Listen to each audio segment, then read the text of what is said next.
Hi hello welcome to Kiran TV news. మొత్తానికి mega ఇంట పేర్లు కూడా బయటకు వచ్చేసాయి. చిరంజీవి గారు ఒక ట్వీట్ చేశారు. ఆ ట్వీట్లో వాళ్ళిద్దరి పేర్లను కూడా బయటకు పెట్టారు. ఇప్పటికే మొదటి పాప మహాలక్ష్మిగా ఇంటి అడుగుపెట్టిన తర్వాత చిరంజీవి గారి ఆ ఇంట్లో ఎంత సందడిగా ఉందో మనందరికీ తెలుసు. ముఖ్యంగా రామ్ చరణ్ గారి ఖ్యాతి గ్లోబల్ స్థాయికి ఎలా వెళ్ళిందో ఆ మహాలక్ష్మి అడుగుపెట్టినప్పుడు మనం చూసాం. ఆ తర్వాత ఇప్పుడు పుట్టినటువంటి ఇద్దరు పిల్లలు కూడా ట్విన్స్ అవటం, దాంట్లో ఒక బాబు ఒక పాప పుట్టడం, ఇద్దరు కూడా ఆ రాముడి అంశలోనే సాక్షాత్తు పుట్టడం, ఆ నక్షత్రంలోనే పుట్టడం, దాని గురించి మనం పండితులతో తీసుకున్నటువంటి వీడియోస్ కూడా మనం చేసాం. అలాంటి వాళ్ళకి ఏం పేర్లు పెడతారు, ఏం పేర్లు పెడితే బాగుంటుందని కూడా మనం చెప్పాం. అయితే ఇప్పుడు చిరంజీవి గారే ఆ ఆనందాన్ని మెగా అభిమానులు అందరితో కూడా పంచుకున్నటువంటిగా ఇదిగా కనిపిస్తుంది. ఒకటి ఇక్కడ చూసుకోవచ్చు. ఈ రోజు చేసినటువంటి పూజలు అంటే వాళ్ళ ఇంట్లో నామకరణం ఇద్దరు పిల్లలకి కూడా. ఒక పక్క మెగాస్టార్ చిరంజీవి గారు ఎంతో మందికి ఇన్స్పిరేషన్ గా నిలిచినటువంటి ఆయన వారసుడిగా ఇక్కడ ఉన్నటువంటి చిరంజీవి గారి కొడుకు రామ్ చరణ్ గారి వారసుడిగా వచ్చినటువంటి పిల్లల్ని ఆయన ఎత్తుకున్నారు. ఒక పక్క నామకరణం కోసం, ఇంకొక పక్క ఉపాసన గారి తల్లి ఆ ఇంటి నుంచి వచ్చినటువంటి వారసురాలి కోసం ఆ వారసుడి నుంచి ఇంకొక వారసుడిని ఆమె కూడా ఎత్తుకుని ఇద్దరు కూడా ఇలా నామకరణం చేశారు.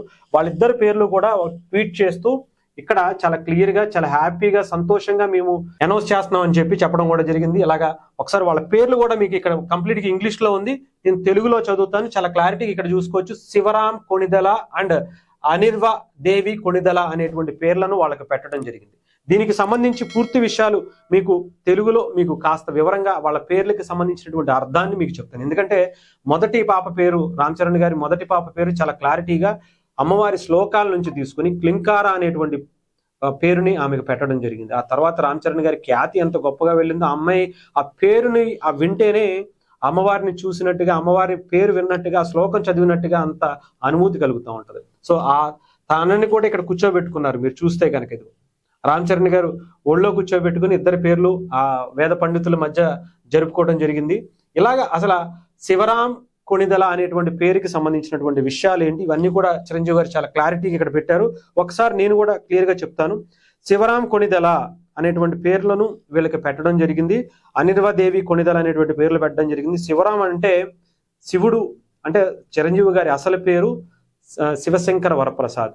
దాంట్లో శివాని తీసుకుని పెట్టాము. ఇదిగో దీంట్లో శివరాం అనేటువంటి పేరు, దాంట్లో శివశంకర వరప్రసాద్ గా చిరంజీవి గారి పేరులో శివాని తీసుకుని పెట్టుకున్నారు. అలాగే రామ్ చరణ్కి సంబంధించినటువంటి రాముని తీసుకుని శివరాం కొణిదలగా పెట్టారు. అలాగే అమ్మవారి పేరు, ఇక్కడ అమ్మవారి పేరు అనిర్వదేవి, అంటే దేవి అనే పదం అనేది కనకదుర్గ అమ్మవారి పేరులో దేవి అనే పదాన్ని తీసుకుని పెట్టారట. అలాగే అనిర్వదేవి అంటే ఏంటి, శివరాములో అనేటువంటి పదానికి సంబంధించినటువంటి మనకు తెలుసు, శివుడు సాక్షాత్తు పరమశివుడికి ఉండేటువంటి పేరుని చిరంజీవి గారి తర్వాత ఇప్పుడు ఆయన వారసుడిగా, రెండో తరం వారసుడిగా వస్తున్నటువంటి రామ్ చరణ్ గారి కొడుకు కూడా పెట్టడం జరిగింది. అలాగే అనిర్వదేవికి సంబంధించి అనిర్వదేవి అంటే దివ్య శక్తి, స్త్రీ శక్తికి చాలా బలంగా ఉండేటువంటి పేరట అనిర్వదేవి అంటే.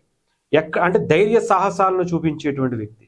ఆమెను చూస్తే ఎంతటి వాళ్ళు డల్గా ఉన్నా కూడా ఆ పేరు వింటే ఆమెను చూస్తే చాలా ధైర్యంగా ముందడుగు వేసేటువంటి పరిస్థితి ఉంటుందట. ఆమెకు కూడా అంత ధైర్యంగా ఎక్కడా కూడా వెనకడుగు వేయకుండా ధైర్యంగా ముందుకు వెళ్ళేటువంటి వ్యక్తిత్వం ఉంటుందట. ఇంతకుముందు మనం పండితులతో మాట్లాడినప్పుడు కూడా వాళ్ళకి ఎలాంటి పేర్లు పెడితే బాగుంటుంది అనే దాని మీద కూడా మనం మాట్లాడిపించినప్పుడు చాలా క్లారిటీగా చెప్పారు. వాళ్ళు గనక ఎక్కడుంటే అక్కడ పాజిటివ్నెస్ ఉంటుంది. ఆ చంద్రుడికి సంబంధించినటువంటి ఎంత చల్లదనం ఉంటుందో వాళ్ళ మనసు కూడా, వాళ్ళు చేసేటువంటి పనులు కూడా అంత చల్లగా ఉండేటువంటి పరిస్థితి ఉంటుంది. అలాంటి వాళ్ళు నిజంగా ఎక్కడన్నా కనిపిస్తే చాలు, ఎంత కష్టం ఉన్నా, ఎంత డల్లుగా ఉన్నా, వీళ్ళు షూటింగ్లు చేసో ఇంకొకటి చేసో వచ్చి ఇంటికి వచ్చి వాళ్ళని చూస్తే చాలు, వాళ్ళ ఫోటో చూస్తే చాలు, చాలా కూల్ అయిపోతారు, చాలా హ్యాపీగా ఫీల్ అవుతారు, చాలా ధైర్యంగా ముందుకు వెళతారు అనేటువంటి భావనలో ఉంటుందని పండితులు కూడా చెప్పారు. ఇప్పుడు అమ్మవారి పేరు అనిర్వదేవి అంటే కూడా అదే దైవ శ్రీశక్తికి కూడా ఇది ఒక అరుదైన శక్తివంతమైనటువంటి రూపమాట. అలాగే సహన శక్తి, దైవ రక్షణకు ప్రతీకగా కూడా ఈ అమ్మవారి పేరు అనిర్వదేవి అని ఉంటుందట. అచంచలమైనటువంటి శక్తికి ప్రతిబింబిస్తూ ఉంటుందట. అలాగే శివరాం అనిర్వదేవి వీళ్ళిద్దరి గురించి ప్రత్యేకించి చెప్పాల్సిన అవసరం.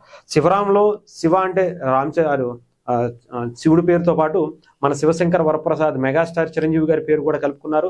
ఆ రాముడి అంశలో పుట్టినటువంటి ఆ రాముడిలో రాముని రామ్ చరణ్ గారు, రామ్ చరణ్లో ఉండేటువంటి రాముని కూడా తీసుకుని ఇద్దరిని కూడా ఇక్కడ పేర్లు పెట్టడం జరిగింది. చాలా అద్భుతంగా అనిపించింది నాకైతే. సో తర్వాత ఎలా ఉండబోతుందో మెగా ఇంట ఇంకా పండగ మామూలుగా కాదు. ఇప్పటికే క్లింకారా పుట్టినప్పుడు ఎలాంటి సెలబ్రేషన్స్ చూసామో ఇంతకి ఆ తర్వాత వీళ్ళిద్దరూ పుట్టిన తర్వాత ఇంకాస్త సెలబ్రేషన్స్, ఇంకాస్త జోష్ పెరిగిందని చెప్పాలి. ఇప్పటికీ నాకు తెలిసి రేపటి తరాన్ని కూడా మళ్ళీ మనకి అందించారు. వాళ్ళు చేసేటువంటి సేవా కార్యక్రమాలు, చిరంజీవి గారు పడినటువంటి కష్టం గురించి ఎంతో మందికి ఇన్స్పిరేషన్గా గత తరానికి, ఇప్పటి తరానికి, రేపటి తరానికి, ఆ తర్వాత రాబోయేటువంటి తరాలకు కూడా ఆయన ఒక బిగ్గెస్ట్ ఇన్స్పిరేషన్. ఎంతో మంది లోలో ఉంటే కూడా ఆయన్ని చూసి ఆయన పడినటువంటి కష్టాన్ని గుర్తు తెచ్చుకొని మనం ఎంత హై ఇస్తామో, ఎంత ముందుకు వెళ్ళాలనుకుంటామో మనకు తెలుసు. ఆయన తర్వాత ఒక మంచి గుడ్ హ్యూమన్ బీయింగ్ కూడా ఎన్ని సేవా కార్యక్రమాలు, ఎన్ని కోట్ల రూపాయల దానాలు చేశారో మనకు తెలుసు.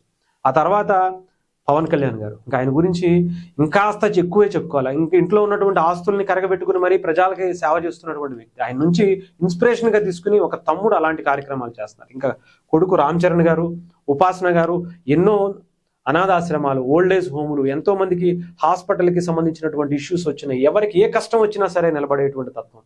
ఆ తర్వాత ఇప్పుడు పుట్టినటువంటి పిల్లలు క్లింకారా కావచ్చు, ఇప్పుడు ఆ రాముడి అంశలో పుట్టినటువంటి శివరాం కావచ్చు, శివరాం కొణిదెల కావచ్చు, అనిర్వదేవి కావచ్చు, వీళ్ళిద్దరికన్నా కూడా ఇప్పుడు చిరంజీవి గారి కన్నా, పవన్ కళ్యాణ్ గారి కన్నా, రామ్ చరణ్ గారి కన్నా, ఉపాసన గారి కన్నా ఎక్కువ సేవ చేస్తారట.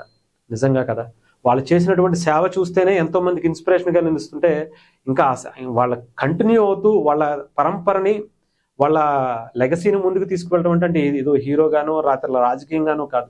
వాళ్ళు చేసేటువంటి సేవా కార్యక్రమాలను కూడా వాళ్ళకి మించి చేసేటువంటిది వస్తుంది, తీసుకువెళ్తున్నారంటే ప్రజలకు ఎంత ఉపయోగకరమో. అలాంటి కుటుంబం ఇలా వారసుల్ని అటు సేవా కార్యక్రమాల్లో కూడా ఇచ్చేటువంటి వారసుల్ని ఇస్తే ప్రజలకు ఎంత మంచి జరుగుతుందో కూడా ఆలోచించుకోవాలి. సో డెఫినెట్గా ఇది సమాజానికి మంచి జరిగేటువంటి కుటుంబం కాబట్టి డెఫినెట్గా వాళ్ళు బాగుంటారు, వాళ్ళు బాగుంటే మనం కూడా బాగుంటాం.